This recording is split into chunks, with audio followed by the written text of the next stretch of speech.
ভালোবাসা দিবস উপলক্ষে মুক্তি পাচ্ছে সঙ্গীত শিল্পী খান আসিফুর রহমান আগুনের গান এক গ্লাস নীরবতা। গানটির কথাও সুর করেছেন আলী আক্তার রনু।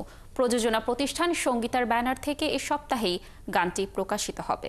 আরিফ হকের রিপোর্ট। বাবা বলে ছেলে নাম করবে, বাবা বলেছিল ছেলে নাম করবে, আর ছেলে দুঃখ নিয়ে বলেছিল আমার স্বপ্নগুলো কেন এমন হয়। সেই দুঃখ ভুলে মাথায় সাদা ক্যাপ পরে অচেনা শহরের ম্যাপ হাতে ছেলে বেরিয়েছিল সঙ্গীতের অন্বেষণে। আর তারই ধারাবাহিকতায় এবার এক গ্লাস নীরবতা দিয়ে নীরবতা ভাঙছেন সঙ্গীত শিল্পী আগুন। অনেকদিন পরে আসলাম, এটা আসলে বললেও ভুল হবে। মোটামুটি রেগুলার গান তো রিলিজ হচ্ছেই বিভিন্ন মিডিয়ায়, কিন্তু ওরকমভাবে সাড়া কেন সে ফেলছে না সে তো বুঝতে পারছি না। প্রত্যেকটা শিল্পী যখন গান করে ভাবে তো যে এই গানটা দর্শকদের পর্যন্ত পৌঁছাবে।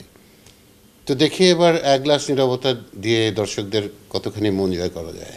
এক মগ কফির থিম নিয়ে নির্মিত এই গানের কথা ও সুর শুনেই প্রেমে পড়ে গিয়েছিলেন বলে জানান আগুন। ফ্যান্টাস্টিক কথা, ফ্যান্টাস্টিক সুর লিখেছে এবং সুর করেছে আলী আক্তার রনু। ওনাকে এইভাবে হয়তো চেনা যাবে না, এটা হচ্ছে আলী আকবর রূপু ভাইয়ের ছোট ভাই। গানটি ভালোবাসা দিবসের দিন মুক্তি না পেলেও শিগগিরই মুক্তি পাবে বলে জানালেন এই শিল্পী। শুধু সঙ্গ দিচ্ছে কফি, ধোঁয়া আর এক গ্লাস নীরবতা। আরিফ হক, ৭১, ঢাকা।